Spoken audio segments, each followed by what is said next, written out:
tarde. É um prazer ter vocês, né, aqui nesse momento, que é um marco, né, que fecha encerramento, possível encerramento de um ciclo para mim. E eu também quero agradecer muito a presença de vocês três, né? O tempo de vocês também é muito importante para mim, né? Então vamos direto ao assunto. Então o tema do meu trabalho é a alfabetização dos surdos em escolas regulares. Eu já trabalho com a língua de sinais há um bom tempo e foi o que me motivou, né, a escolher esse tema.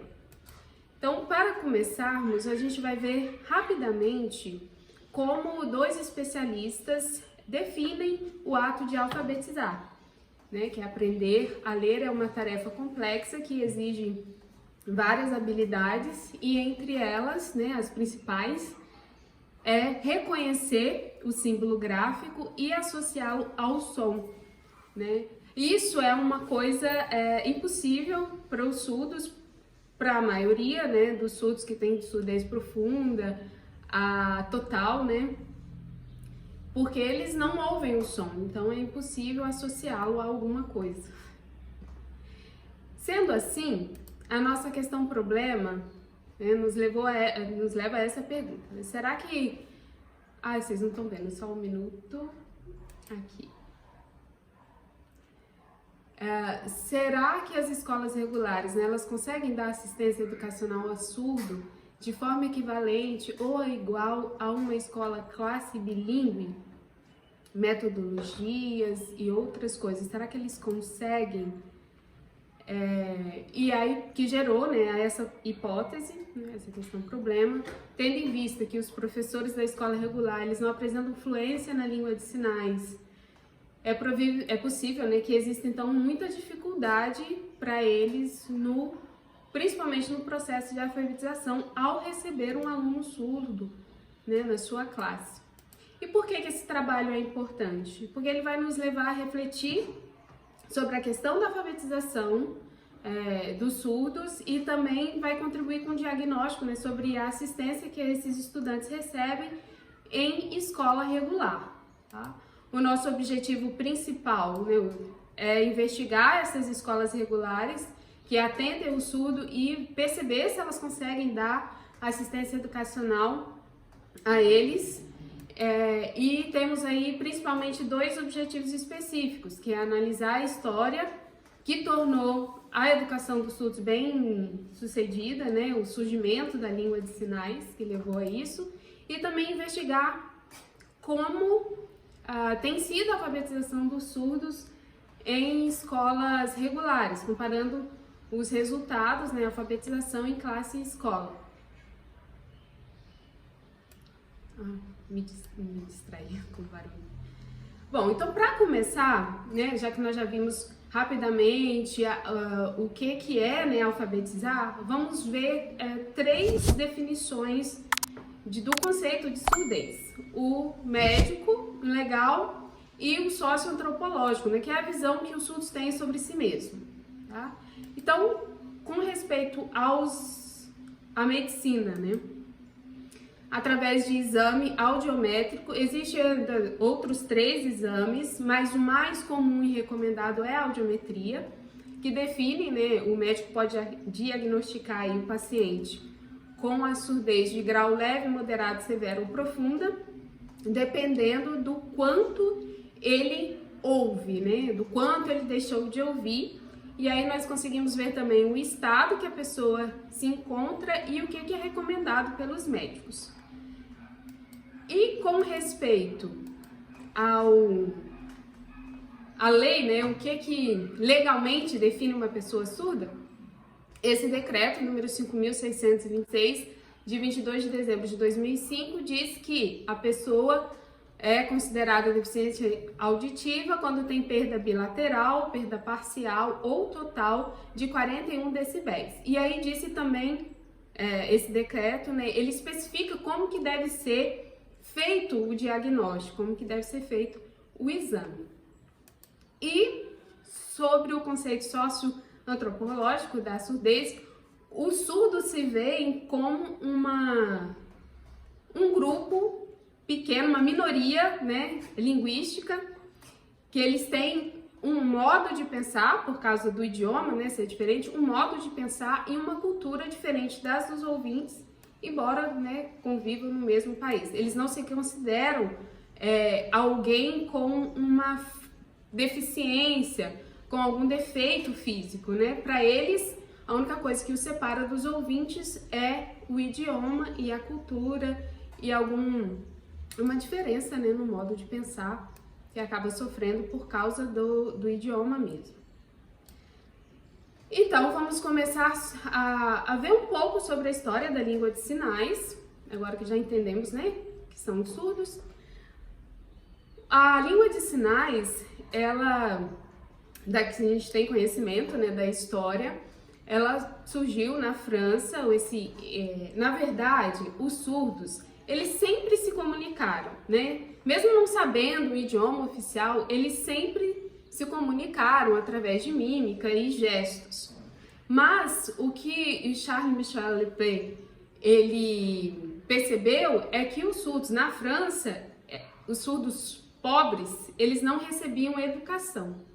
A gente sabe que todo o deficiente, ele sofre já sofreu antigamente, principalmente nos primeiros séculos, né, uma grande discriminação por serem incapazes, por serem considerados incapazes.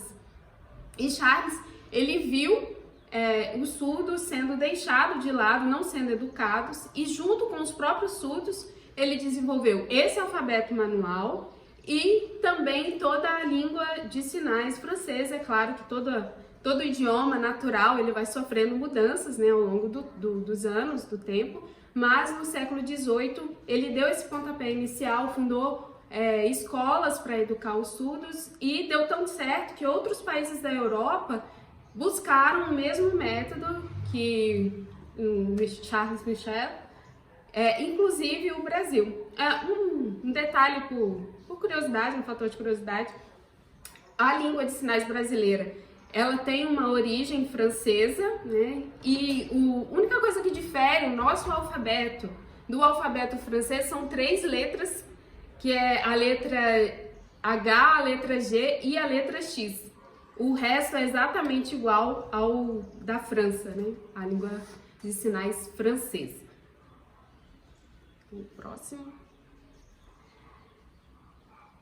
Aí deu certo, a Europa copiou os métodos, né? Principalmente a Alemanha, os Estados Unidos também. Foi lá um professor, a Europa, para aprender os métodos e levar para os Estados Unidos. E aqui no Brasil, em 1857, Dom Pedro também convidou um professor surdo, né, para que viesse ao Brasil.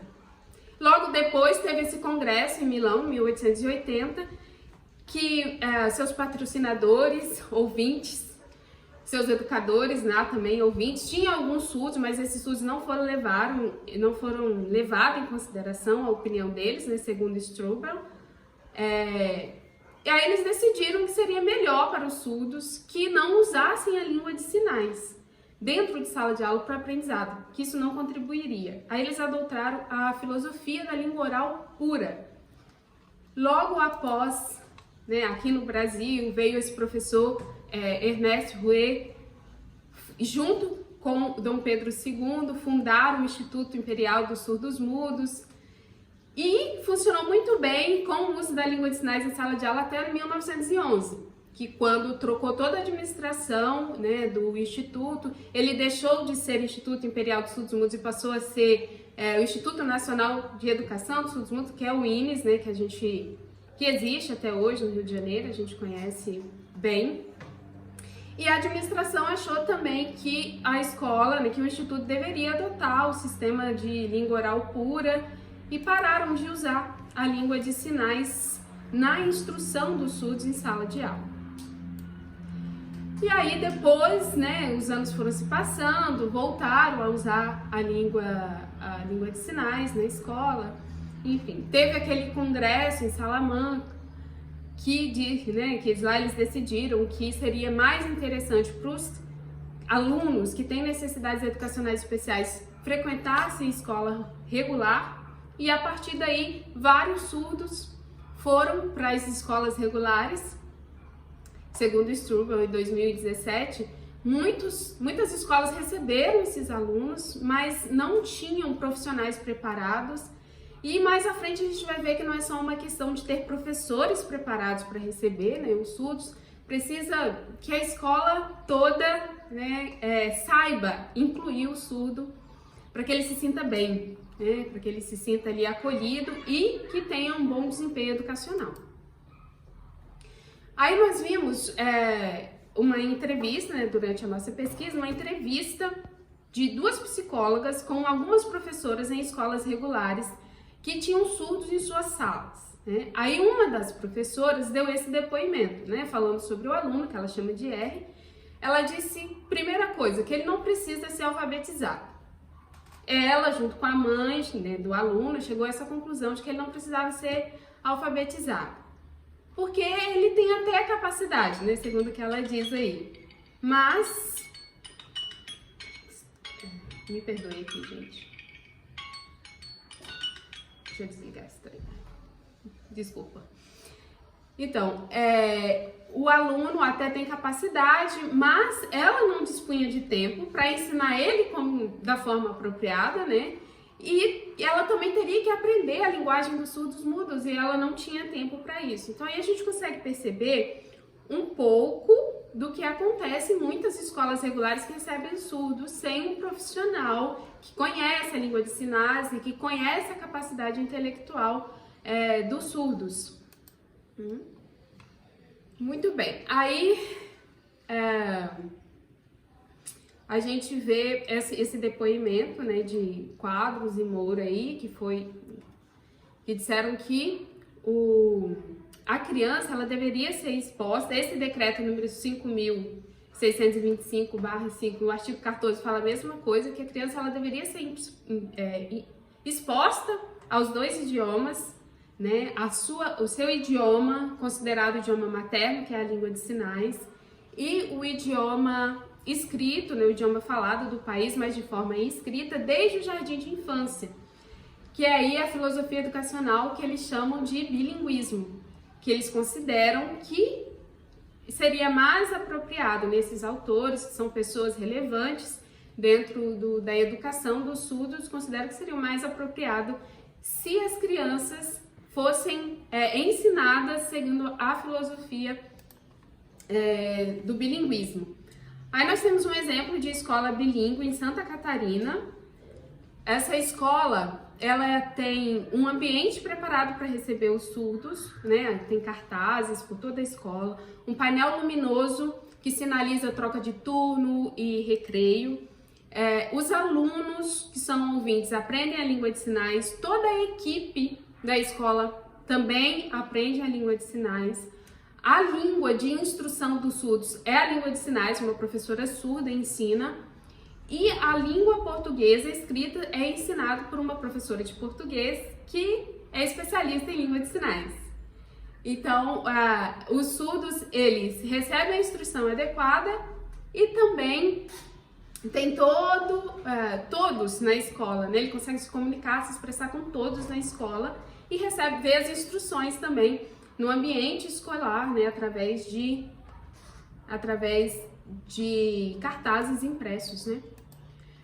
Então, essa pesquisa, ela foi feita desde quando eu percebi que eu ia precisar fazer um trabalho como TCC. Eu defini que eu queria falar, meu tema ia ser sobre surdos, sobre a língua de sinais.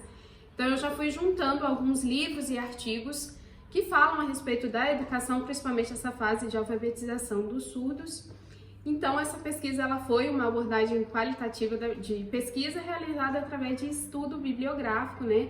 Publicações, artigos, livros, entrevistas de pessoas que têm relevância no assunto.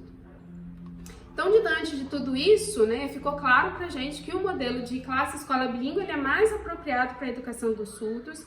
Essas escolas, elas estão preparadas, né, elas são projetadas para receber o surdo, e as escolas regulares, elas precisam passar por vários ajustes.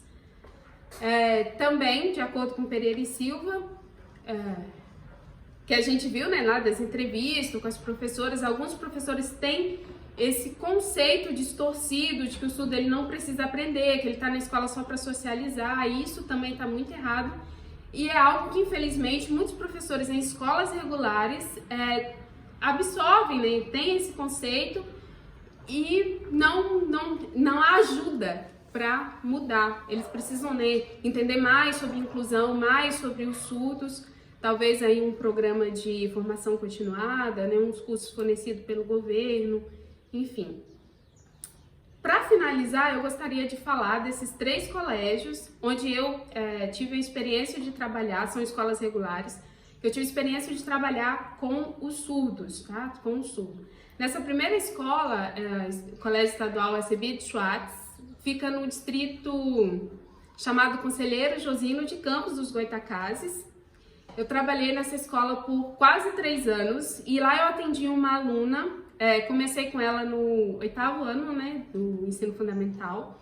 E ela era uma aluna que ela não sabia, ela não era alfabetizada, ela não conhecia as palavras, não sabia ler nada e também não conhecia a língua de sinais. Ela estudou nessa escola a vida toda. A escola nunca esteve preparada, nunca ajudou ela da forma adequada. Tinha sala de recursos, tem, né, sala de recursos na escola. Ela era atendida pela professora, só que a professora da sala de recursos também não sabia a língua de sinais. Então, os métodos que a professora na sala de recursos usava para tentar alfabetizar tardiamente essa surda eram os métodos convencionais, né? De tentar falar para ela tentar entender o que estava sendo dito e fazer essa associação, né, de grafema, fonema, o que não gerou resultados satisfatórios, né? A aluna ela estava literalmente sendo jogada para o ano seguinte, para concluir, para ter um diploma, né? E não um crescimento intelectual como ela poderia ter tido. Essa segunda escola, a escola Gilberto Tanus Braz, é uma escola municipal aqui de Muriaé.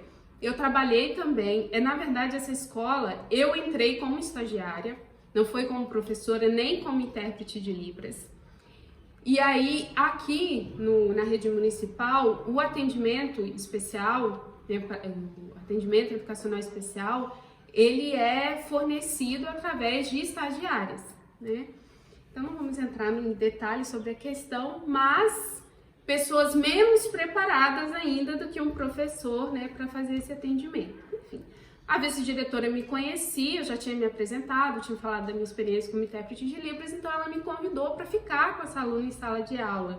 Só que a aluna também não conhecia o português, né, porque ela estava nessa fase de alfabetização, primeiro ano, e também não conhecia a língua de sinais, porque no jardim, né, na pré-escola, não foi ensinado para ela nem o básico, ela não sabia nem da existência da língua de sinais, porque o surdo também tem aí um probleminha com as famílias que às vezes não aceitam a deficiência e não buscam ajuda adequada, enfim. Eu sei que essa aluna na escola, ela também não receberia, né, o atendimento adequado, que ela precisaria aprender ali a língua de sinais. Esse era o momento, né, dela continuar aprendendo a língua de sinais, progredir no idioma e ser alfabetizada. O que acontece é o que Quadros disse em 2016, né, que o intérprete de Libras ele acaba assumindo uma função que não é dele. No meu caso, eu era estagiária, assumi uma função que não era minha, de intérprete de Libras, e ele assumia uma outra função de instrutora de Libras e professora para alfabetizar essa aluna. Então, isso é algo que não deveria ocorrer de jeito nenhum, né, na escola. E essa terceira escola, a Escola Estadual Dr. Olavo Toches, é um caso bem sucedido. Aí é uma escola regular de ensino médio. Eu trabalhei com uma aluna surda, mas essa aluna era oralizada, alfabetizada e conhecia a língua de sinais.